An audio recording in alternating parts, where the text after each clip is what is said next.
Hello दोस्तों, स्वागत है आप सबका अपने ही यूट्यूब चैनल लर्निंग कैफ़े में। आज के वीडियो में Lalit Narayan Mithila university part 3 general science and environmental studies का कुछ इंपॉर्टेंट ऑब्जेक्टिव क्वेश्चन देखेंगे। इससे पहले पिछले वाले वीडियो में पॉलिटिकल साइंस और इतिहास से रिलेटेड जो इम्पोर्टेंट ऑब्जेक्टिव क्वेश्चन था उस सब का प्रैक्टिस करवा दिया हूँ। आज की वीडियो में भूगोल से रिलेटेड जो इम्पोर्टेंट ऑब्जेक्टिव क्वेश्चन है उस सब का प्रैक्टिस करेंगे। तो चलिए पहला क्वेश्चन देखिए।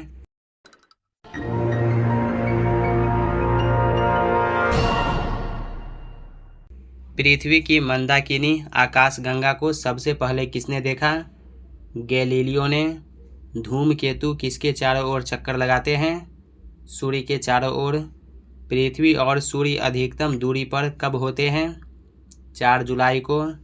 सौर प्रणाली का सबसे बड़ा ग्रह कौन सा है? बृहस्पति।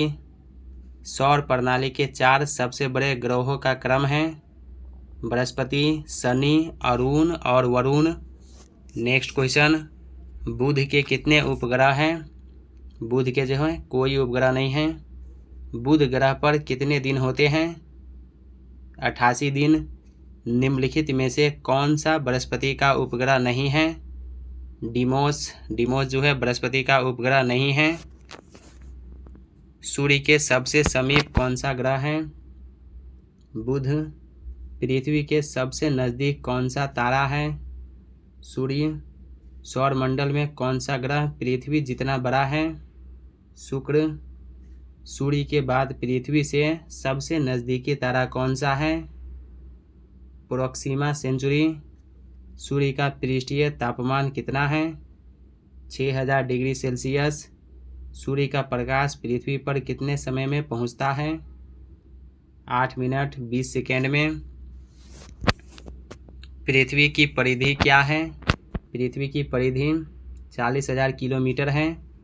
सौरमंडल का सबसे अधिक गर्म ग्रह कौन सा है? शुक्र। विषुवत रेखा है। विषुवत रेखा उत्तर और दक्षिण ध्रुवों के बीचों बीच पृथ्वी के चारों ओर खींची गई काल्पनिक रेखा है। वह कौन सा ग्रह है जिसका पृष्ठीय ताप सर्वोच्च है? शुक्र का। अगला क्वेश्चन, पृथ्वी की किस अक्षांश रेखा पर सबसे लंबे दिन को सूर्य का प्रकाश 24 घंटे उपलब्ध रहता है? 23.5 डिग्री पर। जीवाश्म विज्ञान में किसका अध्ययन होता है? फॉसिल का। वायुमंडल में सबसे नीचे वाली परत है? क्षोभ मंडल सबसे नीचे वाली परत है और सबसे ऊपरी परत जो है बहिर्मंडल है, बहिर्मंडल। वातावरण में नाइट्रोजन का प्रतिशत कितना है? नाइट्रोजन का 78% है। पृथ्वी के वायुमंडल में कितनी ऊंचाई तक गैसों का आवरण है? 200 किलोमीटर ऊंचाई तक। पृथ्वी पर आने वाले सौर विकिरण को क्या कहते हैं? सूर्यातप। ऑप्शन बी होगा। ओजोन छिद्र कहाँ स्थित है? अंटार्कटिका के ऊपर। ओजोन परत कहाँ पाई जाती है? समताप मंडल में। ओजोन परत समताप मंडल में पाई जाती है। दोस्तों, अगर आप चैनल पर पहली बार हैं तो सब्सक्राइब करने के साथ साथ नोटिफिकेशन बेल को दबा के ऑल पे क्लिक कीजिए ताकि आने वाली वीडियो का नोटिफिकेशन सबसे पहले आप तक पहुंचे। और वीडियो को लाइक करना मत भूलिए, आपके एक लाइक से मेरा मोटिवेशन बना रहता है। क्वेश्चन नंबर 27, ग्रीन हाउस प्रभाव का अर्थ है? ग्रीन हाउस प्रभाव का अर्थ वायुमंडलीय कार्बन डाइऑक्साइड के कारण सौर ऊर्जा का अवशोषण। ओजोन परत क्या अवशोषित करता है? पराबैंगनी किरणें को। वायु में ऑक्सीजन का प्रतिशत लगभग कितना है? 21% है। वायु की आर्द्रता नमी जो है किस पर निर्भर करती है? तो वायु की आर्द्रता तापमान पर, स्थान पर और मौसम, इन सभी पर निर्भर करती है। तो ऑप्शन डी हो जाएगा, उपरोक्त सभी। पृथ्वी के वातावरण में सबसे ज़्यादा पाए जाने वाला तत्व कौन सा है? नाइट्रोजन। वायुमंडल में आर्द्रता मापने के लिए प्रयुक्त यंत्र को क्या कहते हैं? हाइग्रोमीटर। पृथ्वी की परिधि लगभग कितनी है? 40,000 किलोमीटर। सूर्य का प्रकाश पृथ्वी तक कितने मिनट में पहुंचता है? लगभग 8 मिनट में। सबूत बताते हैं कि पृथ्वी पर जीवन का अस्तित्व करीब से है। तो 3.5 बिलियन वर्ष, करीब 3.5 बिलियन वर्ष से है। भारतीय मानक समय तथा ग्रीनविच के मध्य समय का अंतर कितना है? 5 घंटा 30 मिनट का। पृथ्वी का औसत तापमान क्या है? 16 डिग्री सेल्सियस। सुनामी नाम किसे दिया गया है? समुद्र के नीचे की तरंगे को। पृथ्वी के अधिकांश सक्रिय ज्वालामुखी कहाँ पाए जाते हैं? प्रशांत महासागर में। विश्वव्यापी तापन का संभावित परिणाम क्या हो सकता है? समुद्र के स्तर में वृद्धि हो सकता है। फसल के स्वरूप में परिवर्तन भी हो सकता है। तटरेखा में परिवर्तन, तो ऑप्शन डी हो जाएगा उपरोक्त सभी। ऊन का सबसे ज़्यादा उत्पादन करने वाला देश कौन सा है? ऑस्ट्रेलिया। चावल का सबसे बड़ा उत्पादक देश कौन सा है? चीन। चीन जो है चावल का सबसे बड़ा उत्पादक देश है। विश्व में सेबों का सर्वाधिक उत्पादन करने वाला देश है चीन। विश्व में कॉफ़ी का सबसे बड़ा उत्पादक है ब्राज़ील। ब्राज़ील कॉफ़ी का सबसे बड़ा उत्पादक देश है। ओलावृष्टि का कारण होता है हिमानीकरण। दक्षिण अमेरिका में शीतोष्ण घास स्थलों को क्या कहते हैं? पम्पास कहा जाता है। ओजोन जिन शक्तिशाली विकिरणों को सोख कर जीवमंडल को सुरक्षा प्रदान करती है उन्हें क्या कहते हैं? अल्ट्रावायलेट किरणें, यूवी रेज। वातावरण में सबसे क्रियाशील पारिस्थितिकी तंत्र कौन सा है? खाड़ी, गल्फ। पृथ्वी का विशालतम पारिस्थितिक तंत्र है बायोम। पारिस्थितिक प्रणाली क्या होती है? जैव प्रणाली। पारिस्थितिक तंत्र में ऊर्जा का स्रोत है सूर्य। क्वेश्चन नंबर 52 देखिए, वायु प्रदूषण के प्राकृतिक स्रोत कौन से हैं? ज्वालामुखी, उद्गार। निम्नलिखित में से किसे सफ़ेद हाथियों का देश कहते हैं? थाईलैंड को। ओजोन परत का अवक्षय मुख्यतः किस कारण से होता है? क्लोरोफ्लोरोकार्बन के कारण। निम्नलिखित में से कौन सा गैस परंपरागत ऊर्जा स्रोत नहीं है? परमाणु ऊर्जा।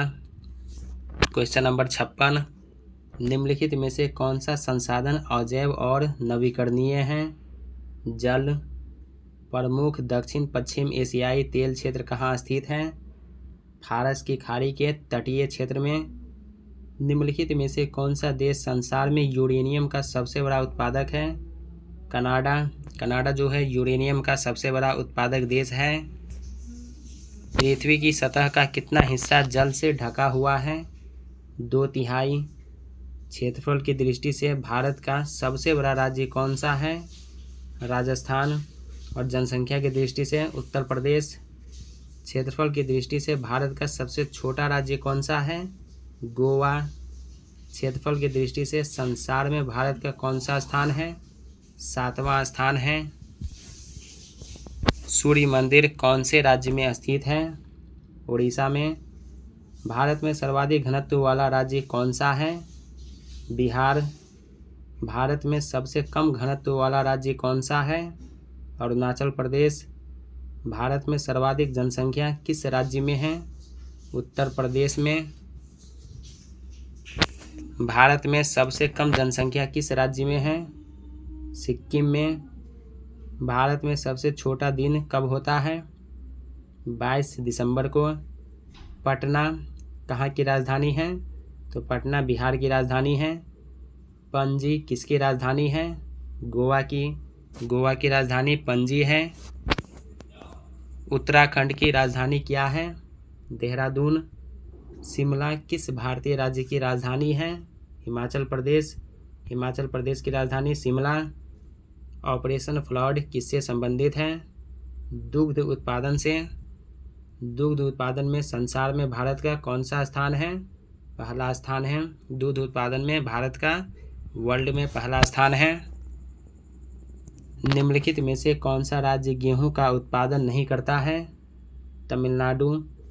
भारत में कृषि के लिए रबर का पौधा कहाँ से लाया जाता है? ब्राज़ील से।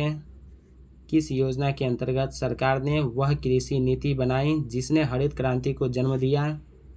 तृतीय पंचवर्षीय योजना के तहत निम्नलिखित में से किस राज्य में प्याज का उत्पादन सबसे अधिक होता है?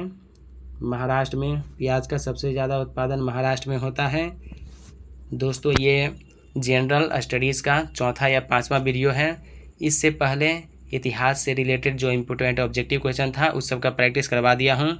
पॉलिटिकल साइंस से रिलेटेड जो ऑब्जेक्टिव क्वेश्चन था उसका भी प्रैक्टिस करवा दिया हूँ। और प्रीवियस ईयर का जो क्वेश्चन है 2018 से 22 में जो क्वेश्चन पूछा गया था उस सब का भी प्रैक्टिस करवा दिया हूँ। लिंक आपको डिस्क्रिप्शन में मिल जाएगा या चैनल के प्लेलिस्ट में जाके आप वो वीडियो सब देख लीजिएगा। निम्न राज्यों में से किस राज्य में सबसे ज़्यादा चाय के बागान हैं? असम में। क्वेश्चन नंबर 80, हापुस आम का मूल स्थान कौन सा है? रत्नागिरी। भारत में सर्वोत्तम चाय कहाँ पैदा होती है? दार्जिलिंग में। वर्षा ऋतु के मौसम के बाद उगाई जाने वाली फसलें क्या कहलाती हैं? रबी फसल कहलाती हैं। क्वेश्चन नंबर 83 देखिए, हरित क्रांति सबसे अधिक सफल रही? पंजाब, हरियाणा और उत्तर प्रदेश में। नीली क्रांति ब्लू रिवॉल्यूशन संबंधित है। मछली उत्पादन से। भारत में पीत क्रांति का संबंध है तिलहन के उत्पादन के साथ। निम्नलिखित में से किसको भारत में नगदी फसल माना जाता है? मक्का को भारत में नगदी फसल माना जाता है। हरित क्रांति का संबंध किस फसल से है? गेहूं से। हरित क्रांति किस वर्ष में आरंभ हुई थी? 1960 में। निम्नलिखित में से किसे ब्राउन पेपर कहा जाता है? जूट को। उत्पादन की दृष्टि से भारत की प्रमुख खाद्य फसल क्या है? चावल। उत्पादन की दृष्टि से भारत की जो प्रमुख फसल है वो चावल है। भारत की कितनी प्रतिशत आबादी कृषि कार्यों में संलग्न है? 70% आबादी। क्वेश्चन नंबर 92, सरिस्का और रणथंभौर निम्नलिखित में से किसका सुरक्षित स्थान है?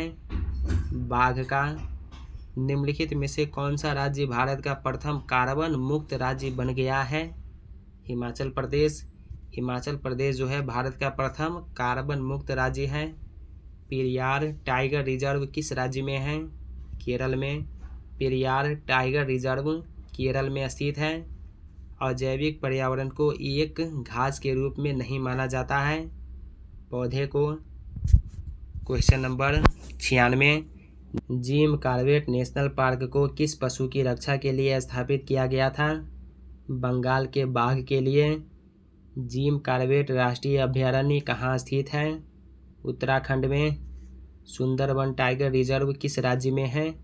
बंगाल में। सुंदरवन टाइगर रिजर्व बंगाल में स्थित है। कंचनजंगा राष्ट्रीय उद्यान, जिसे कंचनजंगा बायोस्फीयर भी कहा जाता है, वह कहाँ स्थित है? सिक्किम में। कंचनजंगा राष्ट्रीय उद्यान सिक्किम में स्थित है। रणथंभौर टाइगर रिजर्व किस राज्य में है? राजस्थान में। रणथंभौर टाइगर रिजर्व राजस्थान में स्थित है। तो दोस्तों आज के वीडियो में 100 ऑब्जेक्टिव क्वेश्चन रहने देता हूँ। इसके आगे जो ऑब्जेक्टिव क्वेश्चन रह गया वो नेक्स्ट वीडियो में कंप्लीट करा दिया जाएगा। तो दोस्तों कैसा लगा ये वीडियो कमेंट करके ज़रूर बताइए। क्या वीडियो आपको अच्छा लगा या लगता है कि ये वीडियो आपके साथ साथ आपके उन फ्रेंड्स को भी हेल्प कर सकता है तो अपने दोस्तों के साथ वीडियो शेयर कीजिए। अगर कोई डाउट है या कोई सवाल है या किसी क्वेश्चन का आंसर बाय मिस्टेक मेरे से गलत हो गया है तो कमेंट करके बताइए। तो चलिए अब मिलते हैं नेक्स्ट वीडियो में, तब तक के लिए टेक केयर, बाय बाय।